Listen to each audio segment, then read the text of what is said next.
Olá, a graça é Pai da parte de Deus, nosso Pai. E da parte do nosso Senhor seja com você, nosso Senhor Jesus Cristo de Nazaré. Seja muito bem-vindo ao nosso canal João Davi Assuntos do Caminho.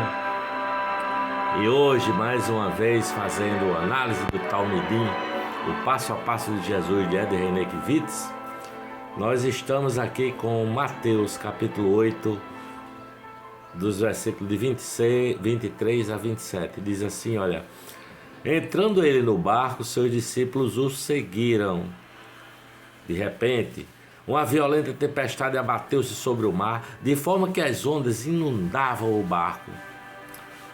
Jesus, porém, dormia. Os discípulos foram acordá-lo, clamando: Senhor, salva-nos, vamos morrer. Ele perguntou: por que vocês estão com tanto medo, homens de pequena fé? Então ele se levantou e repreendeu os ventos e o mar, e fez-se completa bonança. Os homens ficaram perplexos e perguntaram: quem é este, que até os ventos e o mar lhe obedecem? Mateus 8, de 23 a 27. Quem é este, que até os ventos e o mar lhe obedecem? Jesus se vale dessa pergunta para colocar sua relação com os seus talmidim no devido lugar. Passo a passo, Jesus Cristo ensina a seus talmidim que toda a autoridade está em suas mãos. Ele é quem tem o domínio, ele é quem dá palavras de ordem, ele é quem toca e cura, ele é quem remove facilmente qualquer obstáculo que se coloca contra o reino de Deus. Confundimos fé com crença, sentimos-nos culpados se temos dúvidas e constrangidos quando não conseguimos explicar nossas convicções racionalmente. Mas nos esquecemos que o Evangelho de Jesus Cristo não é uma questão de crenças, tampouco uma questão de doutrina ou explicações. O relacionamento pessoal com Jesus afeta essencialmente nossa postura de vida, nossa confiança em seu poder e autoridade. O seguimento de Jesus reposiciona as relações, quais são as forças e os poderes que atuam sobre nós para o nosso bem e quais forças e poderes nos ameaçam. Nesse episódio, quando Jesus acalma a tempestade, torna-se claro que os discípulos estão sendo ameaçados pelas forças da natureza, a água, o vento e o mar revolto. Os discípulos entram em pânico e Jesus, antes de repreender o vento e o mar, repreende seus discípulos que estão com medo, não é? Fica estabelecido que o oposto da fé não é a dúvida, mas o medo. Um talmide de Jesus pode não saber explicar muita coisa, pode ter muitas dúvidas, inclusive pode ter mais perguntas do que respostas, mas não pode ter medo. Jesus é o poder, a autoridade, aquele que tem um domínio sobre todo o universo. A relação de Jesus com não é uma questão de explicação, mas de confiança e de coragem. Você não precisa ter medo ou de ter dúvidas, não. Aliás, você não precisa ter medo de nada. Sabe por quê? Porque no barco da sua vida, Jesus está. E quando vem as tempestades, as aflições, ele as repreende, o vento e o mar, e eis que faz grande a bonança, não é? Grande a bonança. Quando ele chegou do outro lado, à região dos Gadarenos, foram ao seu encontro dois endemoniados que vinham dos sepulcros. Eles eram tão violentos que ninguém podia passar por aquele caminho. Então eles gritaram: que queres conosco, Filho de Deus? Vieste aqui para nos atormentar antes do devido tempo? A certa distância deles estava pastando uma grande manada de porcos. Os demônios imploravam a Jesus: se nos expulsas, manda-nos entrar naquela manada de porcos. Ele lhes disse: vão. Eles saíram e entraram nos porcos, e toda a manada atirou-se no precipício abaixo, em direção ao mar, e morreu afogada. Os que cuidavam dos porcos fugiram, foram à cidade e contaram tudo, inclusive o que acontecera aos endemoniados. Toda a cidade saiu ao encontro de Jesus, e quando o viram, suplicaram-lhe que saísse do território deles. Algo muito estranho está acontecendo aqui. Jesus liberta 2 seres humanos que viviam escravizados por demônios.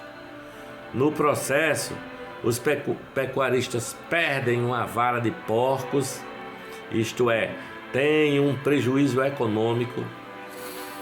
A história termina com pressão popular para que Jesus se retire daquele território. Não chega a ser exatamente novidade alguma que alguém valorize mais os porcos do que os seres humanos. Conhecemos sociedades assim, não é? Mas parece que a razão por que Jesus é expulso daquele lugar é outra. Com seu ato libertador, Jesus estava dizendo: assim como o exército egípcio morreu afogado no Mar Vermelho no tempo de Moisés, quando Deus libertou Israel da escravidão do Egito,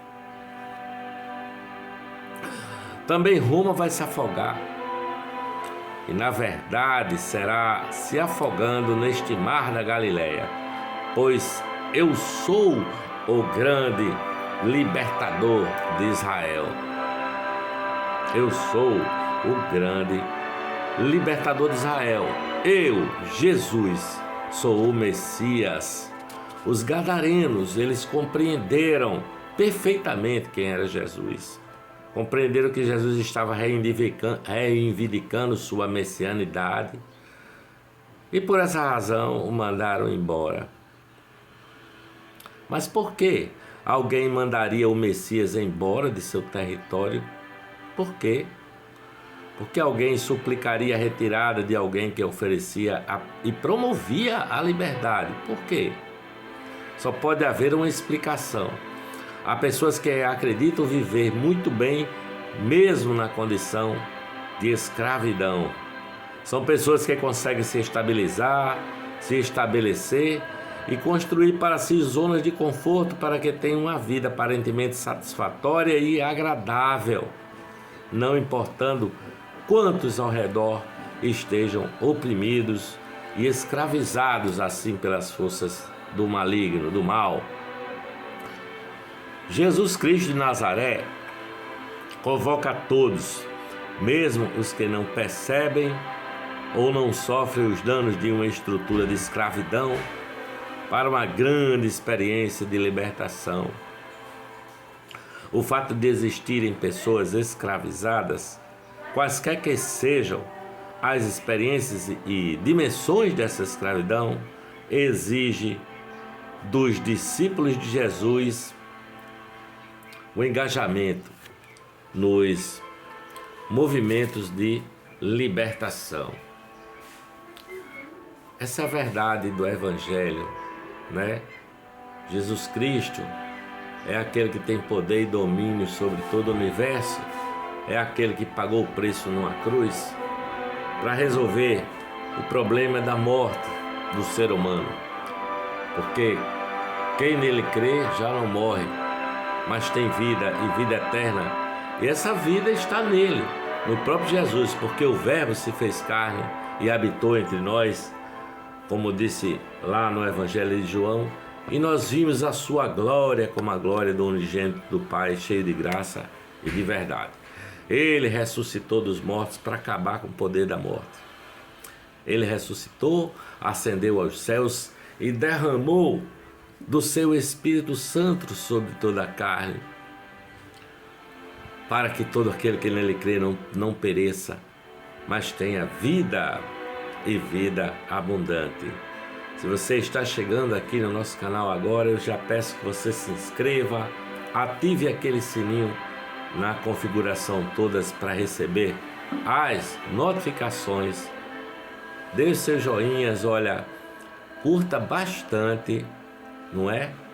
Mas faça seus comentários, eu quero saber como tem chegado as nossas reflexões na sua alma, no seu coração.